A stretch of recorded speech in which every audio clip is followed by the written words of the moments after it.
show up, but it looks like we have a new reason to be nervous.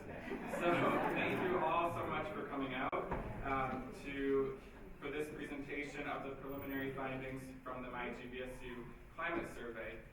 We're really excited to have you all in the room today. We're also streaming online, so folks from our different campuses may be tuning in on their computers right now.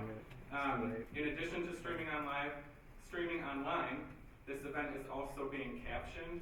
You'll see, possibly it's typing what I'm saying on the screen to my right. And those watching online will see the caption under the video feed.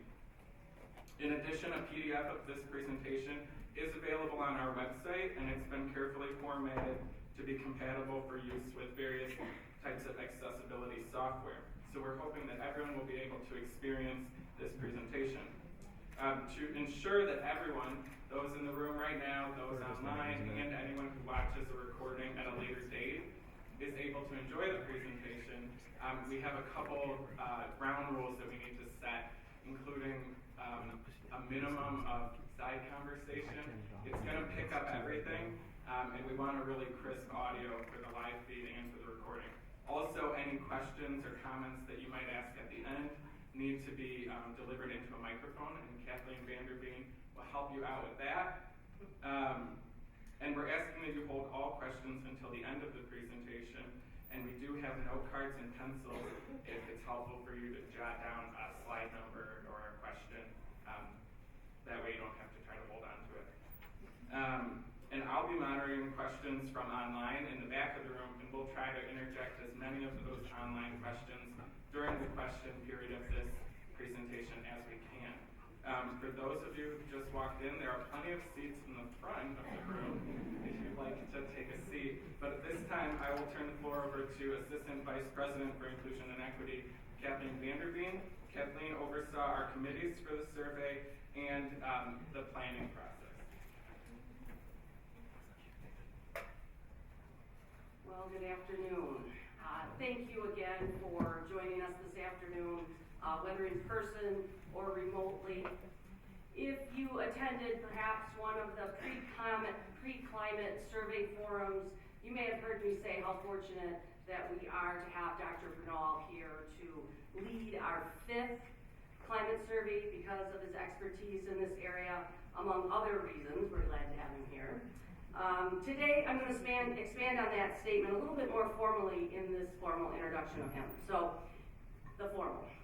Dr. Jesse Bernal is the Vice President for Inclusion and Equity at Grand Valley State University. And as a side note, he just celebrated his 1-year anniversary with us 8 days ago.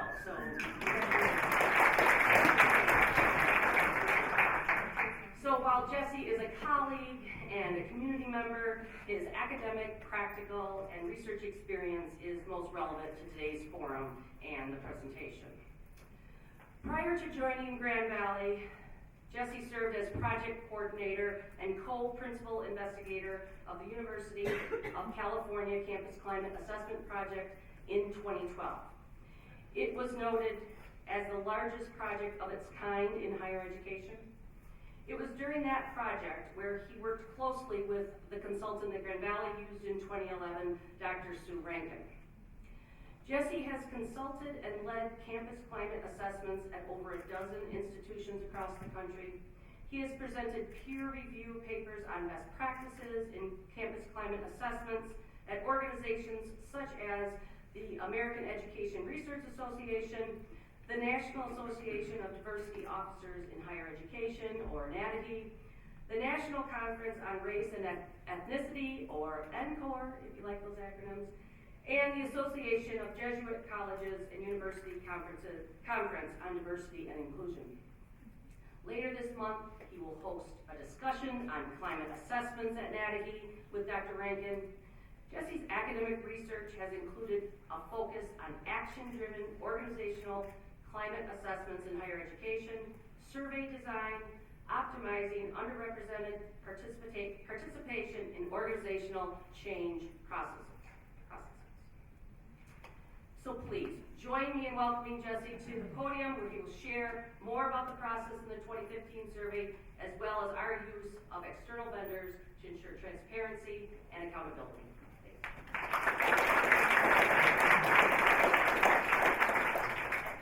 I signed her time card and wrote her introduction, so especially the fortunate part, But I really do want to thank Kathleen and Andrew for the hard work you did to get this survey project off the ground relatively quickly, and for the immense success that we had in terms of the participation rate.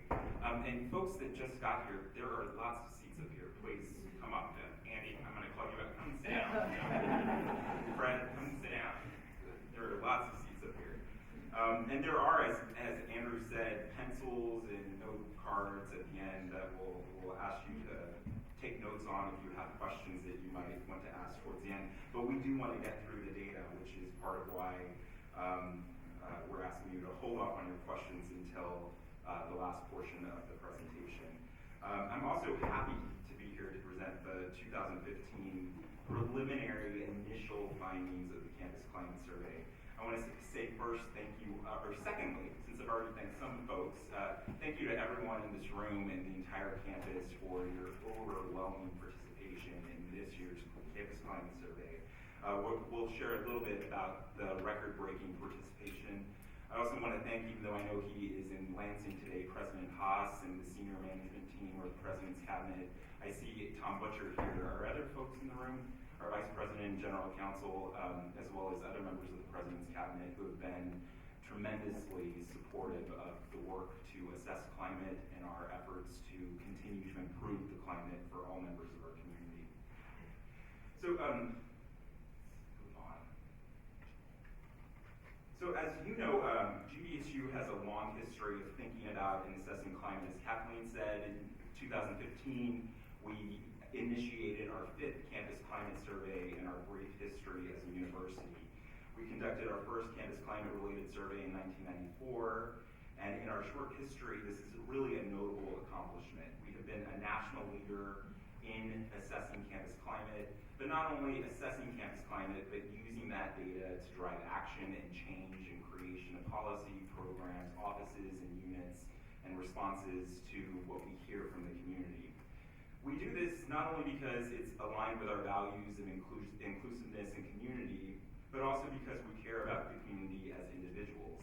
We also do this because we know it impacts the learning of our students in the classroom, as well as the productivity and well-being of our employees. In 2015, we used an abridged version of the instrument that was created through a very, very thorough and deliberative and lengthy and long 18-month process with Dr. Rankin to create an instrument that was used in 2011. The abridged version this year was shortened by an advisory team that I'll introduce in just a bit, and also led by then Vice President Jean Arnold. This allows us to draw some longitudinal comparisons that are important as we connect programs, initiatives, and policies to climate metrics over time. This year, following best practices, as Kathleen said, we use external vendors to both administer, disseminate the survey, as well as using an external consultant to run all of our initial data analysis. And that was Dr. Amber Gonzalez, who is a faculty member at Sacramento State and served as the co-PI of the University of California Climate Assessment, well understands climate. This is her area of research, and understands the instrument that Dr. Rankin and the model that Dr. Rankin used.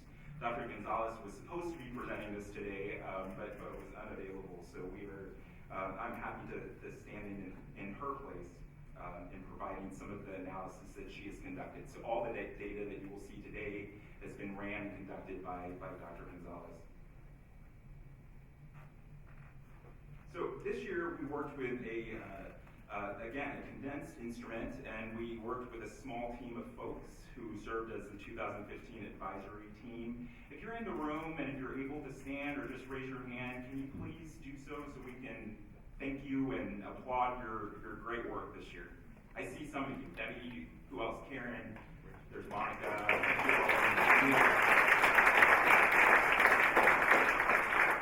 And I also want to recognize consultants to the committee, Marlene Kowalski-Braun, Rhonda Luberts, Pat Smith, Kathleen Vanderveen, and Andrew Clegg, who were essential in ensuring that the instrument and the dissemination of the instrument was a success.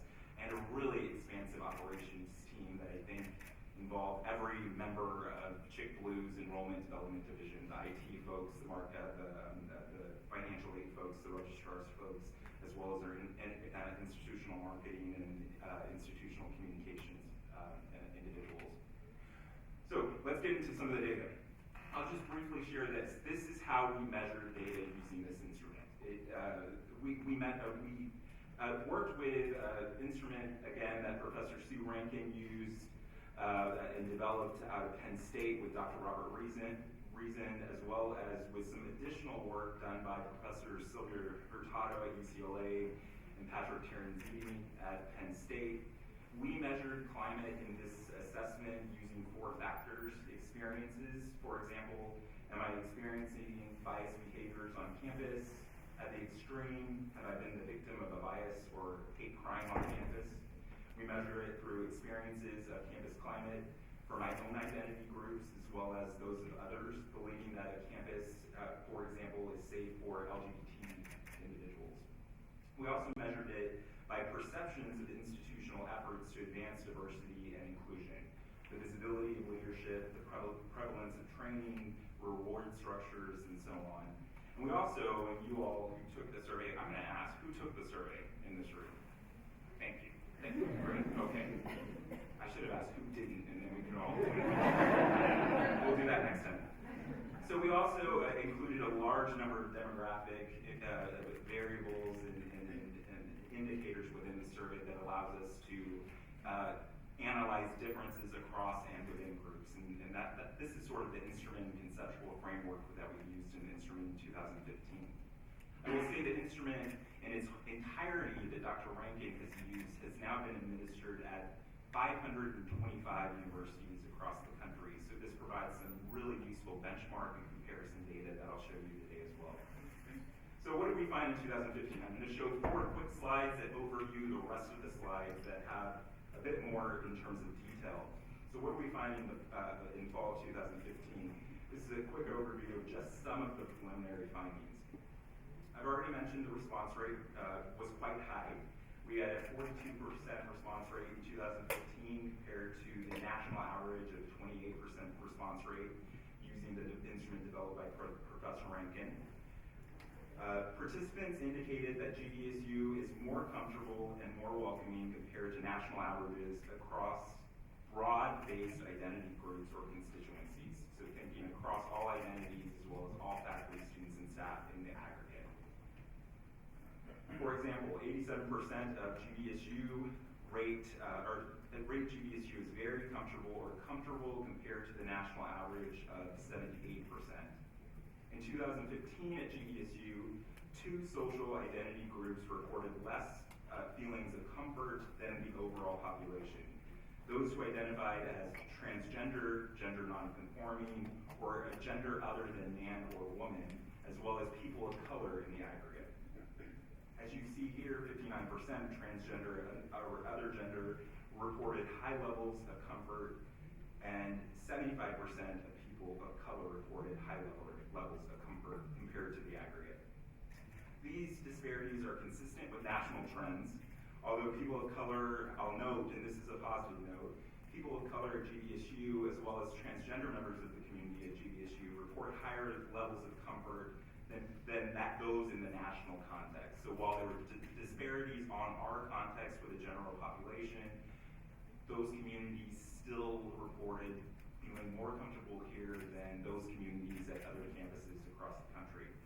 You also see here that participants rated the overall campus climate as more comfortable than within their individual units, their working units, or their college for faculty and staff, within the classroom for faculty and students, and within the living centers and residence halls for students who live on campus. So that was the quick summary of the climate. In terms of the experiences with climate in 2015, 14% of participants indicated they personally experienced at least one act of exclusionary, intimidating, offensive, hostile, and or harassing conduct or behavior that interfered or impacted their ability to live, learn, or work at GVSU. The national average is 23%. 14% 4 identity groups reported experiencing higher levels of these negative or hostile incidents on campus in fall 2015. We asked them to think about the past year when they answered this question. Those groups include transgender or other gender members of the community, lesbian, gay, bisexual, queer questioning, or asexual members of the community, people with disabilities, and people of color. Also, there was an increase in negative experiences compared to 2011 at 11.4%, compared to 14% of participants saying they experienced these personal negative or hostile climate experiences in 2015. 10% of the campus considered seriously leaving GVSU in the past year, compared to the national average of 18%. I'll show you some of the comparison data from our previous surveys a little later. However, as you see here again, differences with the same 4 populations that I mentioned earlier. Finally, we look at perceptions of institutional actions or commitment for diversity. We saw, and positively saw, increases in participants' thoughts on whether or not they believe GVSU was committed to diversity when we compared 2015 data to 2011 data. We also saw less individuals reporting that they observed unfair or unjust hiring or employment practices. Overall, LGBTQA members of the community and women reported higher levels of comfort, less experiences of negative or hostile climate, and higher perceptions of institutional support compared to 2011. And women and communities with disabilities reported no disparities in experiences or perceptions. This is just the beginning. So what you will see here today is really just the beginning of all the data that we will get. For the nerdy statisticians in the audience, please don't critique the words that I'm about to say if I get something wrong. I've been out of graduate school a little long, but what you will not see here today are means or t-testing for statistical analysis of differences between or within groups, testing for population representation that may need controls in the final analysis, so some populations may have responded to the survey at higher rates than they are represented on campus, and that may skew some of the data. You'll also not see regression analysis, for example, to see if certain variables allow us to predict other variables. For example, are those who have reported seriously considering leaving the campus in the past year more likely to have lower GPAs or report higher experiences of negative campus climate or some combination of multiple variables? You'll also not see any factor analysis or high-level statistics. We are really reporting mostly demographic or descriptive statistics in this initial report. And you won't see all of the data. We haven't seen all of the data within the Division of Inclusion and Equity. There is a lot more to be analyzed, and we'll go over that timeline at the end of this presentation. Today, we are looking at individual questions and specific populations of interest, particularly those who reported differences in experiences in prior surveys, as well as some disparities found in this year's sample, comparing the 2015 and the 2011 report results. Importantly, and this is important to the work that we're doing in the Division of Inclusion and Equity, you will not see any intersectional identity analysis. So questions about whether LGBT people of color, for example, experience climate differently. We're looking at identity groups in isolation in this presentation. Later analysis will contain more intersectional analysis. So the response rate, will fly through this. We talked about the numbers. Everyone did tremendously well. Grad students, you disappointed me. But tremendously well. In terms of numbers, we had 15,400 people complete the survey. That is a huge number of responses and a great source of data for us to move forward. I'm also going to call out some of the colleges. Overall, extremely well.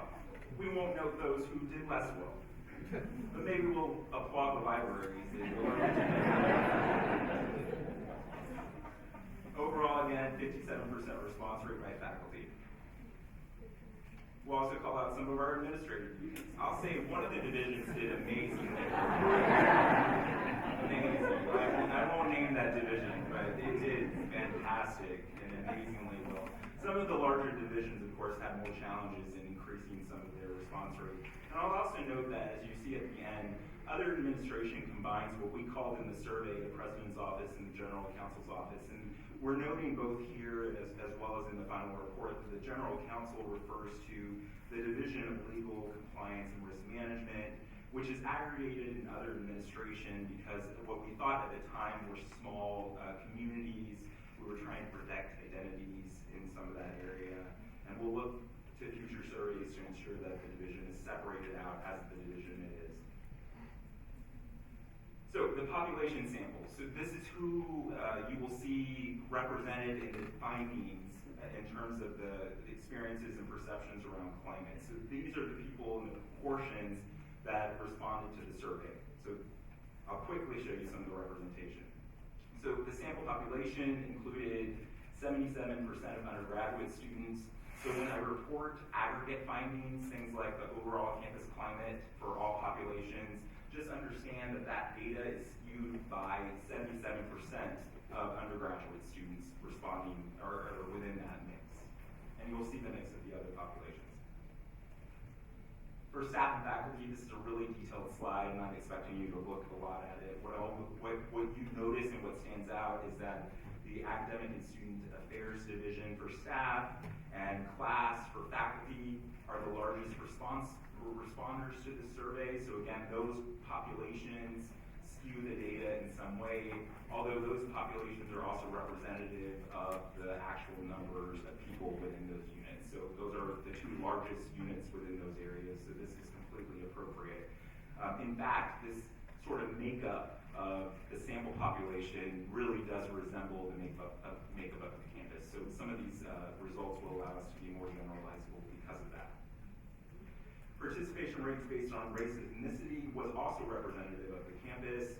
84% of the population who responded to the survey identified as white. Our population of combined faculty, students, and staff at the time was about 83%. And all of the other populations responded at similar rates based on their population at the university. Gender identity was a different story. Women responded at much higher rates than their population on campus.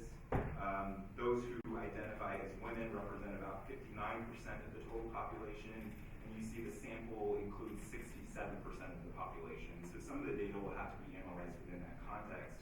What you'll also see is a 1% response rate of individuals who identify as transgender, gender nonconforming, or a gender other than male or female. This is not data that we collect in population sense, really. So this is both something that we'll have to think about as we analyze the data, but this is also really a significant number. In 2011, 0.3% of the population responded to the same question as that identity. So the population has grown over time, at least according to the sample.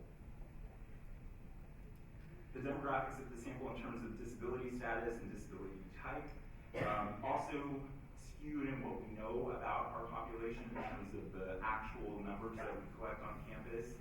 You'll see here that 25% of the population of the sample indicated that they had some type of disability, and that a majority of those, 43% of those who said that they had a disability, I guess it's not a majority, but a lot of them, indicated that it was a psychological disability.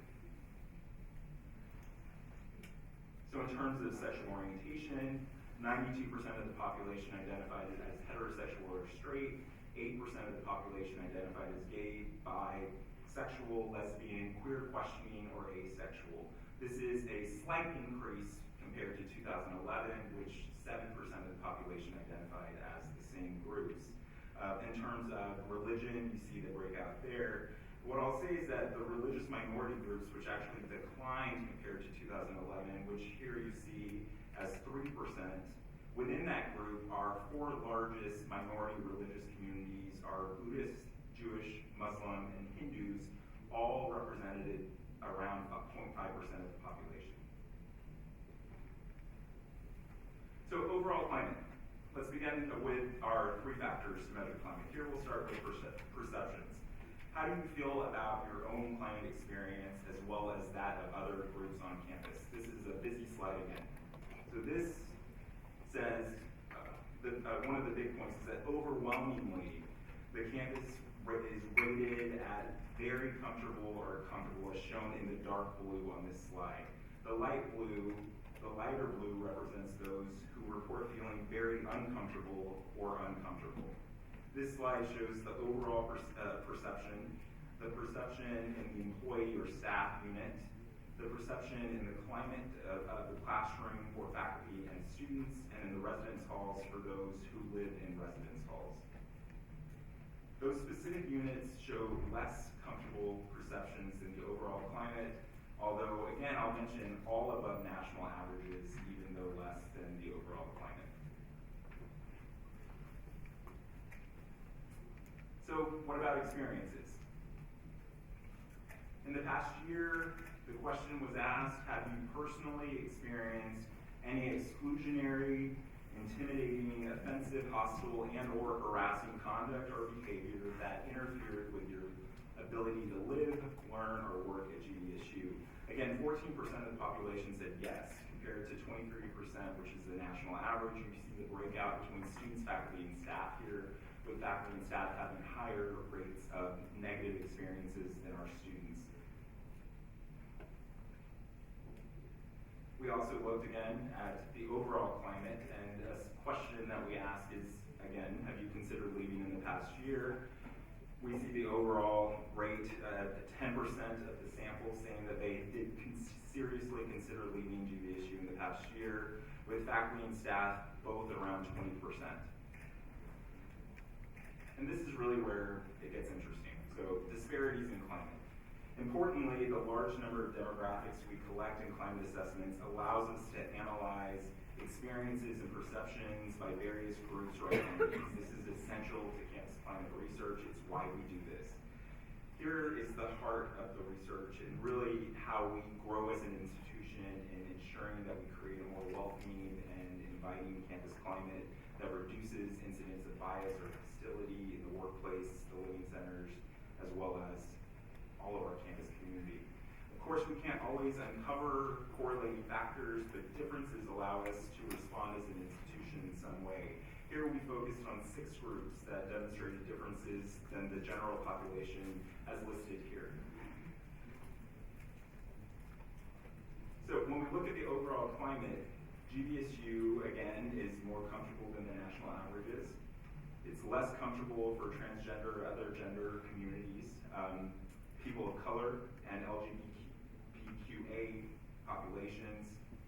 As you see, there is less or no disparities among religious minorities, women, and those with disabilities, who actually indicate that they feel more comfortable with the campus climate than the general population. I was surprised to see that.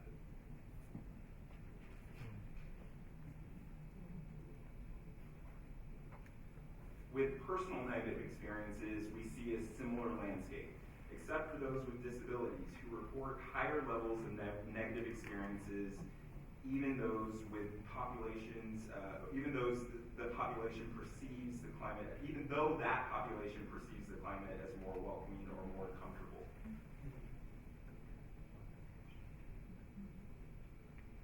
When we disaggregate the question about seriously considering leaving GVSU, again, the transgender and other gender members of the community, people of color, LGBTQA, and those with disabilities indicate higher considerations for seriously considering leaving GVSU.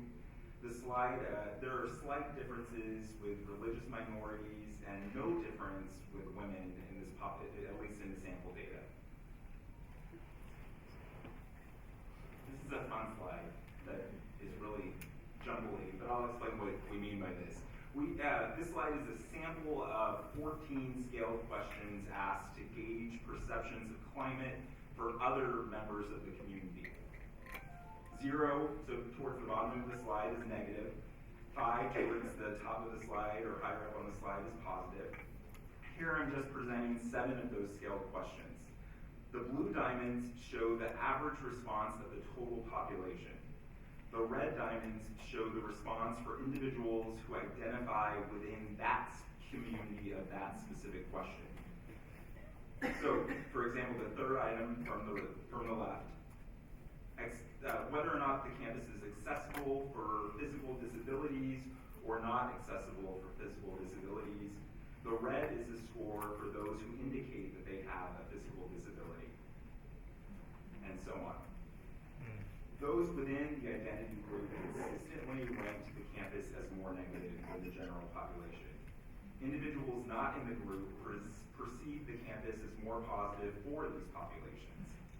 The largest difference in perception is around the transgender or other gender-identified communities, who also rated the campus least positively on this scale.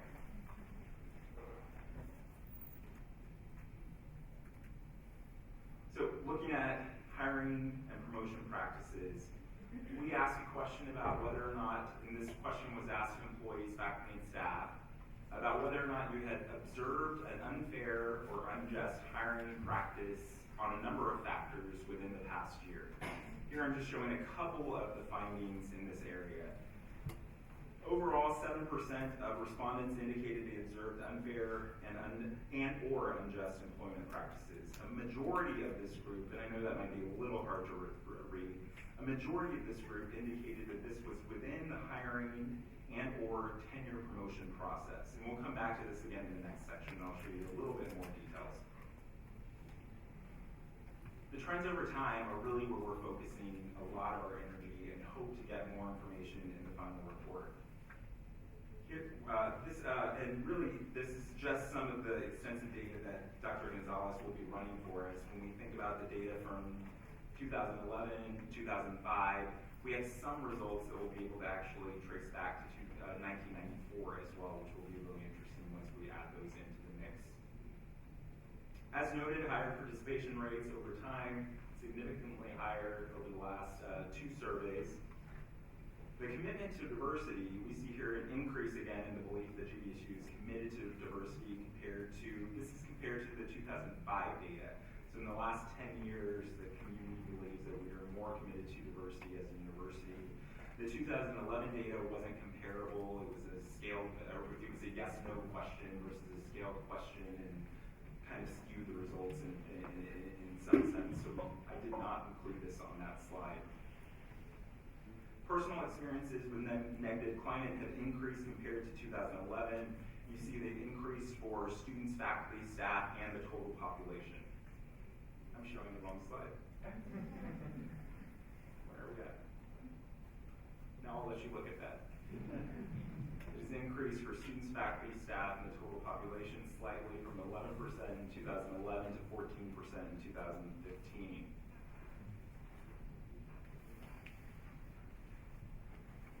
Here's some good news. With the data, we see improvements in the already low reports of observations of unfair and or unjust hiring practices when compared to 2011. So we see some declines in all areas of whether or not our employees observed unfair or unjust practices in the hiring phase, in employment-related disciplinary action, and in procedures or practices related to promotion, tenure, or reclassification when we look at 2011 compared to 2015. We're going to be asking a lot of questions about why this is happening and how we can replicate this and how we can continue to do that work. What we don't see here are whether or not specific identity communities had a different understanding of whether or not the observations or non-observations of these practices existed. So did people of color respond at different rates? Did LGBT people respond at different rates? That will all be in the final report.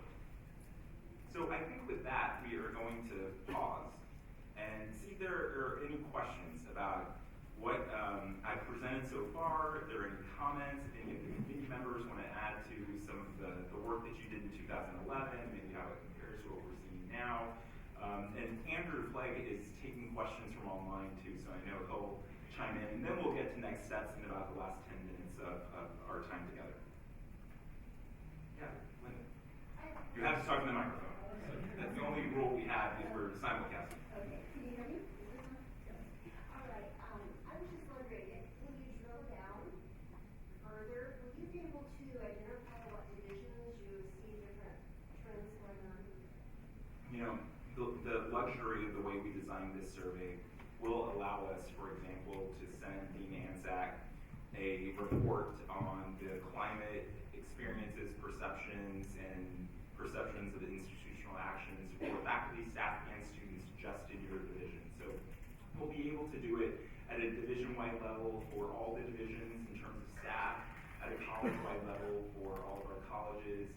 We're taking close care to protect small cell sizes, so while we can give you the Department of Math campus climate data, if we look at the data and we show only one person of this group, that data will be protected. So we have a rule that we are not going to share any identifiable data with a cell size smaller than 7. That will all be reported out into the aggregate. But yes, and that's really where the work has to be done. Climate is localized, it has to be done at the unit level. We're also thinking about this, and you'll see in some of the next steps, taking more of a strengths-based approach. So if we identify a unit that is doing exceptionally well in terms of climate for even some of our marginalized and underrepresented communities, how do we understand how they are doing that? What are they doing differently than other units are doing, and how can we learn from them and replicate that across campuses? Yeah.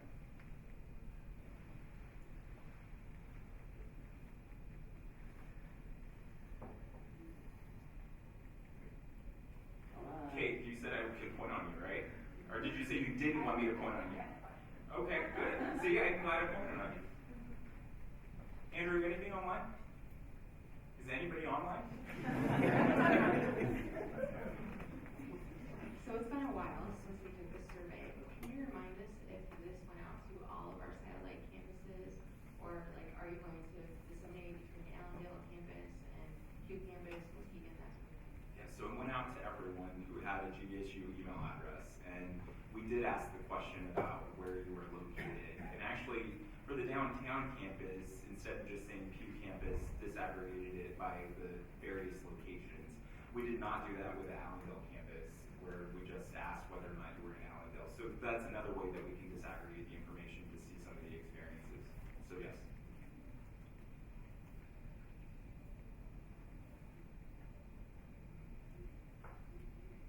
Other questions? I'll start pointing. I know some of your names, and I know you have questions. Neil, do you want to say anything about the data in terms of the 2011 data and anything that surprised you? No. No? In terms of any surprises. Neil, I will say, was the co-chair and led the project in 2011 really, and did a tremendous job and has been so helpful in the 2015 survey. I can't say that I have any surprises in terms of what you're presenting so far, but I'm glad to see that the participation was so high. That was wonderful, and I know a lot goes to you and your team and your office for getting the word out and getting folks to participate. So I thought that was wonderful. But other than that, no, I don't. I guess I'm seeing this for the first time too, so I'm letting it all kind of sink in here. So I'm looking forward to further analysis. Yeah, and there will be lots of further analysis. Yeah, Kathleen, I think behind. Out. So I was wondering if in the full report, because you have information about certain marginalized populations, will there be any data about maybe those who have multiple marginalized identities? So like maybe queer and trans students of color, women of color, maybe just combining those. So that analysis will not be in the initial report, which will be released in just a couple of weeks. But Marlene is in here, I think, and Marlene has created, as you know, Allie, because I think you helped run it, the Intersections Committee, which will be looking at some of the intersectional data of multiple marginalized identities and how they experience and perceive the campus differently. So that's definitely, as you know, part of the strategic plan for the division of inclusion equity, and will be something that we'll continue to look at. We'll also have to be mindful of, as we get to low numbers, when you cross multiple identity characteristics, to ensure that we're protecting individual privacy and confidentiality within that. But that's definitely something that we're going to do in this survey with the data that we'll receive. Yeah. Thank you.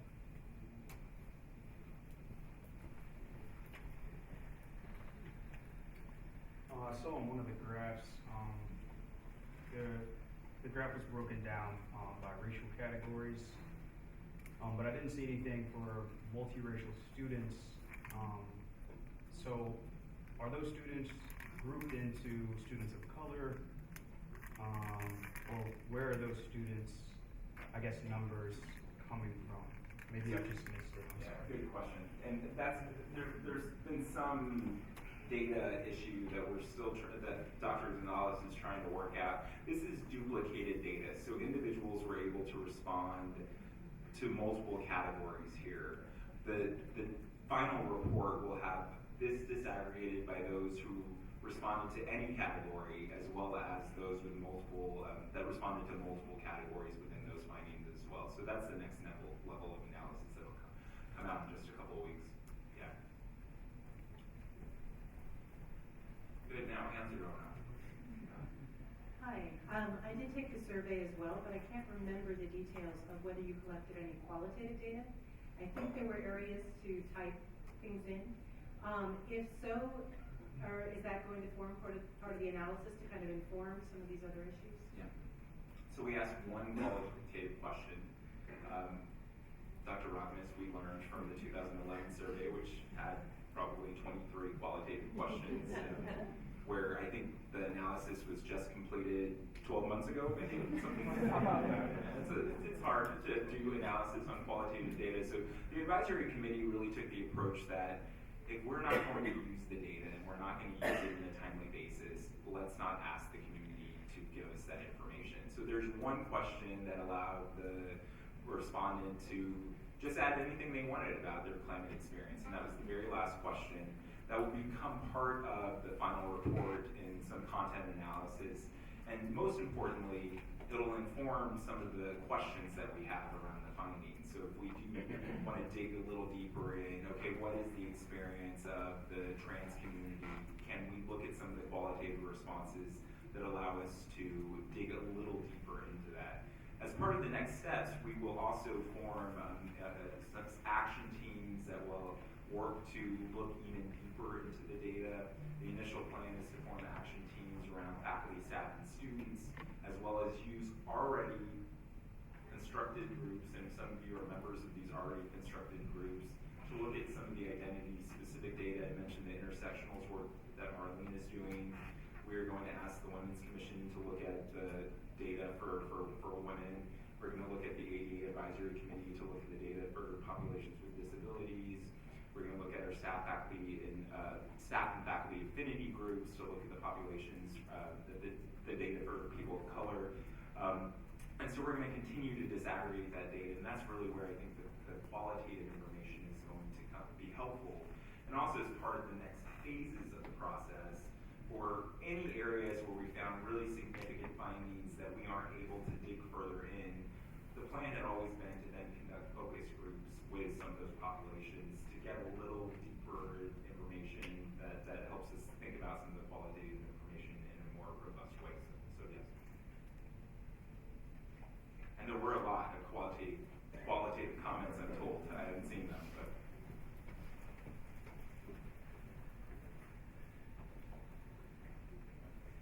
Hey, I understand it to not be uncommon that women respond more frequently than men do on surveys. I guess I'm curious if when all of the analysis is done, if the overall climate stuff will be adjusted or weighted to account for that. So that'll happen with all the population data that we do collect. So everything will be controlled based on that so that the findings are accurate within that way. So that's something that Dr. Gonzalez is working on, and that will continue to need to be mindful as we conduct further analysis moving forward. Yeah. I don't remember, did we fill out age information? We did. So some of the demographic variables that aren't shown here that are going to be important are around age, income, parent caregiving status, international status. We asked, I think, 32 demographic questions, so there are a number of demographic variables that we're going to be able to continue to disaggregate. So yeah. How long you've been at GVSU, those kinds of things. Yeah. Kathleen, it should have been pedometer challenge today. I know. Hey, Jason. Hey. So, when I was looking at that, at your final slide with next steps, beyond, further analysis and making recommendations, can we as members of the GVSU community expect meaningful change to take place in terms of policies, procedures, training, to address some of the identified areas of weaknesses? Will that be an expectation for different leadership divisions? Yeah, so, in 2011, we formed action teams that had a number of robust recommendations, many of which have been implemented, some of which we are going back to track to inventory to see whether or not they were implemented. Marlene's committee, I think, came up with 950 recommendations. I don't think we implemented all of them yet, but we'll work on it, right? So, the reason we're calling them action teams, and this is really part of the next steps, the action teams, and the reason we collected the data was because we want to continue to improve as a campus. And so, using the data, using focus groups, using the qualitative information to help us inform policy, programs, practices, and trainings are part of the work that the action teams will engage in. I will say everyone is invited to nominate yourself to be part of the action teams. You can email Kathleen Mandarin, who is coordinating the action team, or maybe Andrew, or bog Kathleen's email down. Everyone email her and volunteer to join an action team. So you're able to join the action teams who will work beginning in late March once we receive the high-level data through the summer. The goal is to have some recommendations, high-level recommendations, by the end of next fall that we vet with the campus community. The timeline that you see up here is we'll receive the full report and executive summary in mid-March, so just in a couple of weeks. Dr. Gonzalez will come in late March after spring break to meet with the action teams to answer additional questions and to begin to find areas that need to be really highlighted and targeted. And then we'll continue to do deeper analysis. When these action teams start forming, when the LGBT advisory group receives the data, they're going to want to know additional information about the LGBT community. We'll be able to run some of that data. And the recommendations and continued analysis will continue to happen. We'll continue to track trends and improvements over time. The slide I didn't include here that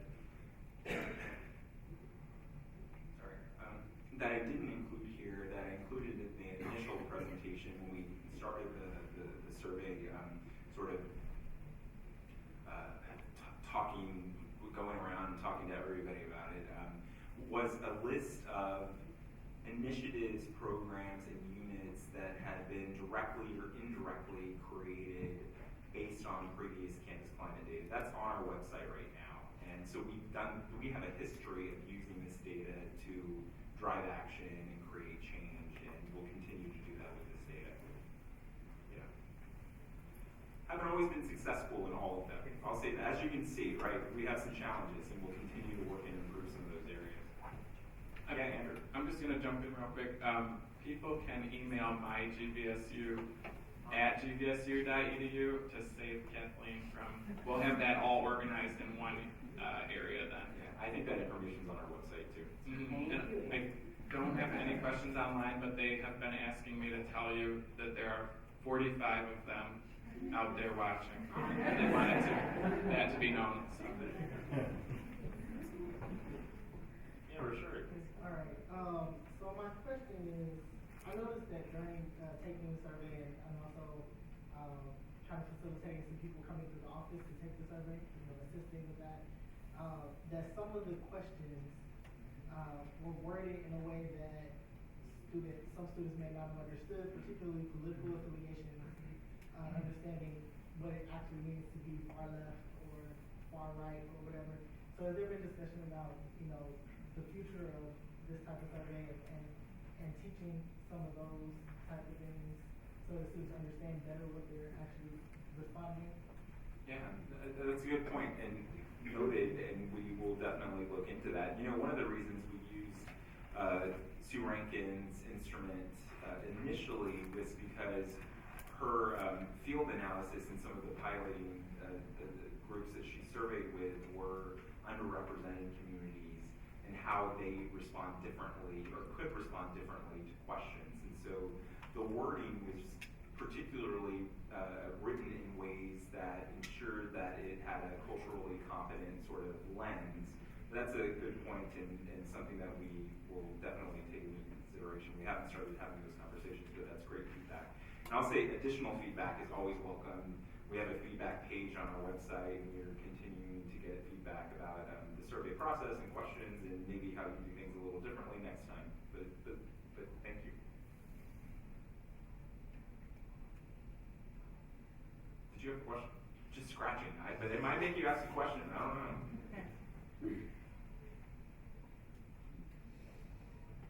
Anyone else? We can also wrap up early.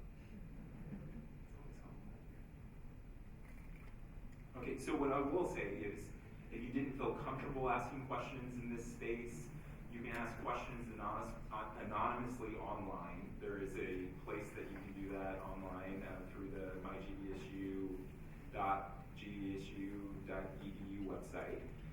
The presentation is now loaded online as well for you to go back and look through and say, hey, I have additional questions, and I want to ask them that way. There are also ways that you can email questions. Folks, if you watch the YouTube video, the comment section is a place that we are also going to take questions. Once we have the full results, it will be posted online, and we'll also have another mechanism to ask questions and disseminate that information to the entire campus. What I'll say is this is really just the starting place. We have touched the iceberg of all the data that we're going to get, and we are going to be working with all of the deans and department heads to be able to share data with them at a department level and at a unit-wide level so that they have that information, and can be working in a really local and contextual level, which adds to the overall campus climate. But if there are no other questions, I'm going to look one more time. Thank you all very much for being here. And I'll stick around if you want to ask individual questions as well. I really appreciate it.